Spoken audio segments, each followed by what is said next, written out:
দুর্গাপুজো বাঙালির ইমোশান এই দুর্গাপুজো। পুজো আসলে সারা বঙ্গের মানুষ বিভিন্ন প্যান্ডেল ও থিমের মধ্য দিয়ে পুজো উদযাপন করে। কিন্তু কলকাতার থিম বিশ্ববিখ্যাত, যেটি দেখার জন্য দেশ ও বিদেশ থেকে মানুষ আসে। কলকাতার ক্লাবগুলো বিভিন্ন থিম তৈরি করে পূজা উদযাপন করে। আচ্ছা, কলকাতার কোন ক্লাব প্রথম থিম পুজো করেছিল জানেন? এবং সেটি কী থিম ছিল? আর শিল্পী বা কে ছিল? যদি না জেনে থাকেন, আসুন জেনে নেই এই ভিডিওতে সবটা। পিছনে শুধু একটি কাঠের অথবা ফ্লাইউডের পাটাতন, তার উপর রিফিল ওয়ার্কে ক্রমশ ফুটে উঠছে প্রতিমার অবয়ব। কিন্তু এই রকম একটি মূর্তি পুজো হতে পারে? এই প্রশ্ন উঠেছিল তখন মানুষের মনে। কেউ কেউ চটে গিয়েছিল পুজো উদ্যোক্তাদের উপরে। সালটা ছিল 1959। তখন বাংলার ঘরে ঘরে সাবেকি প্রতিমা।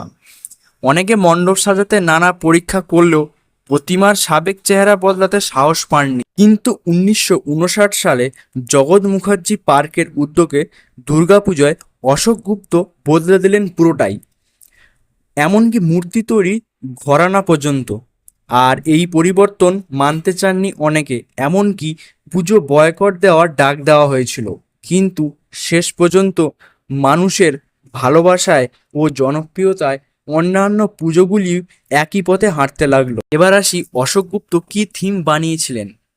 1959 সালে দেশ খাদ্য আন্দোলন এবং 31শে আগস্টের শহীদদের দেখে ফেলেছিল। আর সেই খাদ্য আন্দোলনের উপর ভিত্তি করেই তৈরি হলো কলকাতার প্রথম থিম দুর্গাপুজো। হ্যালো ফ্রেন্ড, এই রকম হিস্টোরিক্যাল স্টোরি শুনতে চ্যানেলটিকে সাবস্ক্রাইব করুন এবং ভিডিওটা যদি ভালো লেগে থাকে তবে একটি লাইক করুন। আর যারা ফেসবুক থেকে দেখছেন তারা ফেসবুক পেজটিকে অবশ্যই ফলো করুন।